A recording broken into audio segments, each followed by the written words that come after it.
Good morning class. Next हम start करते हैं चैप्टर नंबर 10। अब चैप्टर नंबर 9 तक आपका हो चुका था कंप्लीट, ठीक है। 8 और 9 में से आपके क्वेश्चन पूरा कंप्लीट हो जाता है अगर आप 10 ना भी करते हो, ठीक है। 10th जो है सेकंड सेक्शन का आपका लास्ट चैप्टर है। तो देखो अब क्या है चैप्टर का name, defining and manipulating arrays. Array से रिलेटेड आपका पूरा चैप्टर है, ठीक है। ऑब्जेक्टिव्स में क्या है, use of data structure called an array which may have more और one dimensions, how an array is declared, how data is read into an array, how data stored in array is processed, operations on entire array available in Fortran ninety, ठीक है। तो इसका कुछ part आप book में से करोगे, कुछ पार्ट जो है मैं आपको नोट्स दे रही हूँ उन नोट्स में से करना आपने, ठीक है। तो अभी मैं स्टार्ट जो कराऊंगी वो नोट्स में से है, ठीक है। तो हम नोट्स में से इसको स्टार्ट करेंगे अभी पहले, ठीक है। तो देखो सबसे पहले अब एरे का कंसेप्ट हम करते हैं। सबसे पहले इसकी डिफाइन देखो अब, एरे क्या होता है। N array is set of elements of same data type. मतलब देखो अगर मैंने क्या किया हुआ है, एक कुछ एलिमेंट्स उठाए 1, 5, 7, 9, ठीक है। सारे इंटीजर टाइप के हैं, तो इनको मैं क्या करती हूँ, अगर इनके एक सेट बनाती हूँ, ठीक है, तो वो क्या बनता है, एक एरे बनता है। मतलब एलिमेंट्स का सेट होता है जो सेम डाटा टाइप के होते हैं। तो एरे में अगर मेरा ऐसे होता 9 के बाद 1.5, 6.7, तब ये सेट बनता, तो ये एरे नहीं बनाता, क्योंकि एरे में जो एलिमेंट आएंगे वो सेम डाटा टाइप के होने चाहिए, ठीक है। मेन कंडीशन इसकी ये होती है। तो एरे क्या होगा, set of elements of same data type. An array variable name refers to a group of quantities by a single name having the same data type। मतलब ग्रुप ऑफ क्वांटिटीज होंगी, single name होगा और same data type के होंगे, ठीक है। तो देखो अब ये एरे की डिफाइन हो जाएगी आपकी कि सेट ऑफ एलिमेंट्स होंगे सेम डाटा टाइप की, या फिर वेरिएबल नेम होगा जो रेफर किया जाएगा क्वांटिटी के ग्रुप को, जिसमें क्या होगा, एक सिंगल नेम देंगे हम हैविंग, और उनका डाटा टाइप सेम होगा जो भी क्वांटिटीज हम उसमें डालेंगे, ठीक है। उसके बाद सिंटैक्स क्या होता है, टाइप हम देते हैं कि मैंने किस टाइप का एरे उठाना है, डबल कोलन डालकर नेम लिखते हैं, जो भी नेम देना एरे को, और अंदर उसका साइज डालते हैं। साइज मतलब कितने एलिमेंट मैंने उठाने हैं उसमें, where name is a counter variable, ठीक है। सेकंड सिंटैक्स क्या होता है, इसको 2-3 सिंटैक्स होते हैं, मतलब 2-3 टाइप से लिख सकते हैं। एक तो ये डिक्लेरेशन का सिंटैक्स हो गया आपका ये, ठीक है, एक तो यही हो गया। सेकंड हम लिखते हैं टाइप कोमा डायमेंशन। यहाँ डायमेंशन एज इट इज ये कीवर्ड होता है, फिक्स होता है। डायमेंशन का डायमेंशन रिकन होता है, ब्रैकेट में साइज देंगे और डबल कोलन डालकर name, where dimension is a keyword. ये 2 सिंटैक्स आपके होते हैं जिससे आप एरे को डिक्लेरेशन होते हैं इससे उसके। उसके बाद रीड कैसे कराते हैं उसको, जिसे मैंने कराया रीड स्टार कोमा ब्रैकेट डाल लेंगे, नेम जो भी नेम देना मैंने एरे को, अंदर सब्सक्रिप्ट आ जाएगी, उसकी साइज आई दे दिया जैसे मैंने, और आई कहाँ से कहाँ तक है, इनिशियल वैल्यू देनी है उसकी और फाइनल वैल्यू, ठीक है।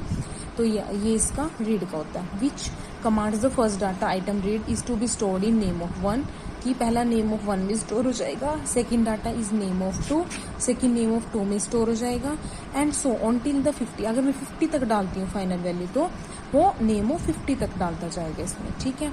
Is stored in name of 50। It can also be return as, अब इसको मैं ऐसे भी रीड करा सकती हूँ डू लूप के थ्रू, ठीक है। सिंटैक्स क्या बनेगा, do counter variable is equal to initial value comma final value, read star name of size end do, ठीक है। एग्जाम्पल आ जाएगा, do I is equal to 1 to 50, read star name of I और end do, या फिर read star name, ऐसे भी आप कर सकते हो रीड। तो ये आपके डिक्लेरेशन के सिंटैक्स हो जाते हैं दोनों, ये रीड का सिंटैक्स हो गए। एक ऐसे भी रीड करा सकते हो आप, ठीक है, और डू लूप के थ्रू भी करा सकते हो और ऐसे भी करा सकते हो, ठीक है। तो जनरल फॉर्म क्या बनेगी इसकी एरे की, v of i where v is a variable name, ठीक है। मतलब इसका हमने वी जो है एरे को नेम दिया है जो एक वेरिएबल है, which may be of type integer और real, and I is an subscript, I इसका सब्सक्रिप्ट है, इसको हम सब्सक्रिप्ट बोलते हैं, ठीक है। द सब्सक्रिप्ट में be any valid integer constant, कि ये कोई कांस्टेंट हो सकती है, इंटीजर वेरिएबल हो सकती है, वेरिएबल नेम और इंटीजर एक्सप्रेशन। सब्सक्रिप्ट में बी नेगेटिव, 0 और positive. Negative subscript are allowed provided it leads to be meaningful value with in the bounds of the array, ठीक है। पर कि हम किसी भी फॉर्म में उठा सकते हैं सब्सक्रिप्ट, पर उसके कोई ना कोई मीनिंग होना चाहिए। उसके बाद इसकी एग्जांपल देखो एरे के, जैसे इंटीजर में मैंने ए ऑफ 10 उठा लिया, इसमें हम एरे को राउंड ब्रैकेट्स के थ्रू डिक्लेयर करते हैं। ए ऑफ 10, इसमें क्या होंगे 10 एलिमेंट्स। उसके बाद इंटीजर कोमा, यहाँ डायमेंशन लिख दिया, मैंने साइज यहाँ डिक्लेयर करा दिया 50 और यहाँ लिख दिया एरे का नेम, ठीक है। थर्ड, रीड कराना है, ये दोनों तो डिक्लेयर हो गए। उसके बाद read star marks of i is equal to 1 to 50, ये मैंने रीड करा दिया, तो उसमें 1 से 50 तक के एलिमेंट रीड हो जाएंगे। दूसरा आई डू के थ्रू कराएंगे तो I is equal to 1 to 50 read star marks of I end do, दूसरा ये हो गया। तो ये इसके एग्जाम्पल्स हो गए। पहले सेंटेक्स हो गया, पहले डेफिनेशन होगी, ठीक है, फिर सेंटेक्स हो गया डिक्लेरेशन को रीड करने का, फिर एग्जाम्पल हो गए, 2 डिक्लेरेशन के 2 रीड करने के, ठीक है। आई जे code I multiply 4 minus k, to multiply I divide p are some valid subscript provided I j k code k p, ठीक है। ये सारे क्या होने चाहिए, इंटीजर वेरिएबल, ठीक है। कुछ इनवैलिड सब्सक्रिप्ट इसमें लिखी हुई है। इनवैलिड क्या है, a ऑफ 2y, यहाँ पर मल्टीप्लाई का साइन आना चाहिए था। c ऑफ 2.6 पॉइंटों में नहीं आ सकता। x of i is equal to p by 4 और p ऑफ i, तो ये p बाई 4 नहीं हो सकता, ठीक है। वैलिड कौन सी होंगी, कुछ वैलिड सब्सक्रिप्ट आ गई, a of 2 into I, b of i plus 1, q of 9 divide by 2 and d of k minus 1, ठीक है। तो ये इनवैलिड होगी आपकी, इस टाइप से नहीं लिख सकते आप, इस टाइप से लिख सकते हो सब्सक्रिप्ट, ठीक है। इंटीजर डिवीजन होगी तो इंटीजर उठा लेगा वैल्यू आपका। Declaration of a variable name as representing an array provides information to the Fortran 90 compiler to enable it to identify the variable name as an array name, reserve location in memory to store all the elements of an array, ठीक है। कि Fortran 90 में क्या होता है, identify करता है variable name को एक एरे के नेम से, ठीक है, और लोकेशन जितने भी हम साइज देंगे उतनी मेमोरी में लोकेशन स्टोर कराता जाएगा, ठीक है। फिर देखो यहाँ तक अब आपका एरे की डेफिनेशन, उसके सेंटेक्स, उसके एग्जांपल, वैलिड इनवैलिड सब्सक्रिप्ट होगी। ये थोड़ा सा नोट के थ्रू है, नोट की जैसे लिखा हुआ है यहाँ पर। ऐसे ये नेक्स्ट नोट है, observe that Fortran 90 assumes that the subscript evaluated during computation will never exceed the size declared in declaration statement की आप साइज को जितना आपने सब्सक्रिप्ट में दिया है, जैसे अगर आपने a ऑफ 20 दिया है तो 20 है तो 20 एलिमेंट ही डालोगे, इससे ज़्यादा आप नहीं कर सकते उसमें, ठीक है। Declared in a declaration statement if it does exceed wrong answer will be printed, thus it is programmer's responsibility to see that array bounds are not violated, कि जितना साइज हमने डिक्लेयर कराया है सब्सक्रिप्ट में दिया उतना ही होना चाहिए। तो declaration integer a of 5 reserve 5 location for array a and by default assume that subscript start with 1।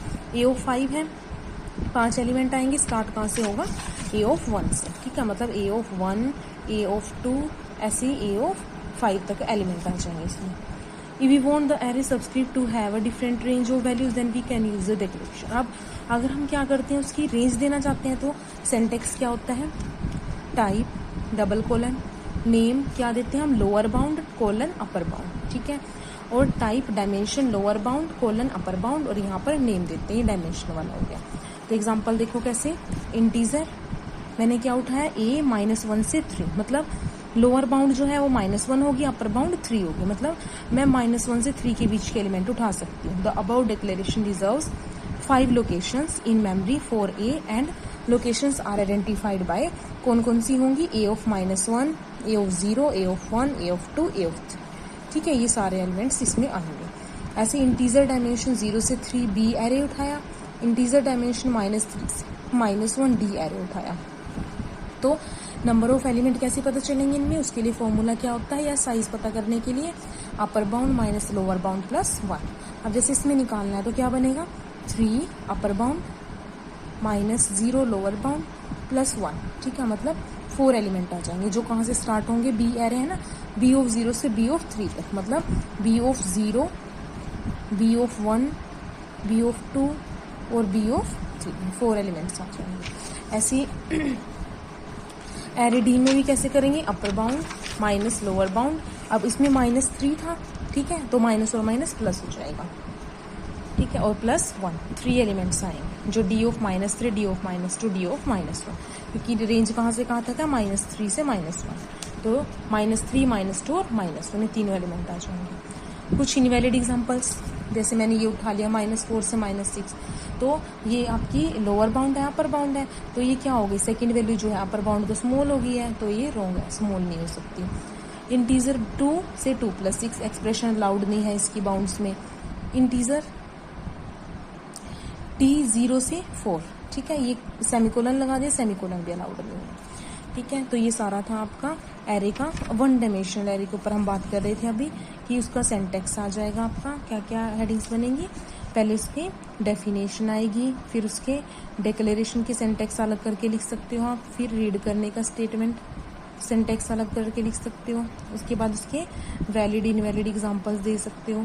ठीक है, और उसके बाद क्या करना है, इसके जो है बाउंड्स कैसे हम डिक्लेयर करते हैं, बाउंड्स के लिए सिंटैक्स क्या होता है वो लिख देना है। जैसे अभी बताया था अपर बाउंड लोअर बाउंड, ये सिंटैक्स लिख कर इनकी एक दो एग्जांपल लिख दोगे। साइज के लिए बता दोगे साइज ऐसे करना है डिक्लेयर, कुछ इनवैलिड वैलिड एग्जांपल, और लास्ट में एक प्रोग्राम बनाएंगे। जैसे मुझे फर्स्ट 10 नेचुरल नंबर्स का सम करना है। अब सम करना है तो मैं ऐसे तो नहीं करूंगी कि 10 वेरिएबल डिक्लेयर करूंगी, उनको ऐड करूंगी, ठीक है, वो लंबा हो जाएगा प्रोसीजर। तो उसके लिए मैं एरे यूज करती हूँ, क्योंकि 10 नेचुरल नंबर्स हैं, सेम टाइप के होंगे। ठीक है, तो मैं उनका सम करूंगी एरे के थ्रू। प्रोग्राम क्या है, natural, implicit none, integer A of 10, size का मैंने एरो उठा लिया, सम में 0 डिक्लेयर करा दिया, रीड कराया मैंने, एंटर 10 नंबर, मतलब रीड करा दिया ए एरे को। ठीक है, do I is equal to 1 to 10 loop चलाई, सम। अब एरे को रीड कराने के बहुत सारे सिंटैक्स है, जिससे मर्जी करा सकते हो, मैंने डायरेक्ट रीड करा दिया इसको। लूप स्टार्ट की, आई 1 से 10 तक चलेगी, 10 नंबर्स का सम होगा। सम में क्या आ जाएगा, सम प्लस ए ऑफ आई, मतलब जब आई 1 होगा तो ए ऑफ 1 पोजिशन का एलिमेंट इसमें ऐड हो जाएगा, जब आई 2 होगा तो ए ऑफ 2 वाला ऐड हो जाएगा। जैसे अगर मेरा ए ऑफ, मैंने 1 से स्टार्ट किया, 1 2 3, जैसे ये ऐसे लिए हुए एलिमेंट आगे 10 तक, ठीक है, 1 है, 5 है, 6 है, तो आई 1 है, सम क्या आ जाएगा, सम प्लस ए ऑफ 1 मतलब 1, तो 0 था पहले इसमें, तो 0 प्लस 1 1, मतलब सम में 1 आ गया। आई 2 होगा तो सम प्लस ए ऑफ 2, सम में क्या था 1, तो प्लस ए ऑफ 2 मतलब 5, यानी क्या आ जाएगा 6। ऐसे फिर आई की वैल्यू 3 होगी तो सम प्लस ए ऑफ 3, सम में क्या है आ गया अब 6, प्लस ए ऑफ 3 में क्या था 6, मतलब 6 और 6 12। ठीक है, वैसे फर्स्ट 10 नेचुरल नंबर का करना है तो 1 2 3 ऐसे चलेगा, मैंने थोड़ा सा हिंट देकर बताया कि ऐसे ऐड होंगे। फिर सम कैलकुलेट हो जाएगा, एंड डू, और लास्ट में सम को प्रिंट करा देना, एंड प्रोग्राम नेचुरल। ठीक है, तो ये आपका 1 डायमेंशनल एरे का टॉपिक कंप्लीट हो जाता है यहाँ पर। ठीक है, उसके बाद हम स्टार्ट करेंगे 2 डायमेंशनल एरे। ठीक है, तो 2 डायमेंशनल एरे का हम नेक्स्ट लेक्चर में करेंगे। यहाँ तक आपको कोई भी डाउट है तो आप डाउट क्लास में लो। ओके।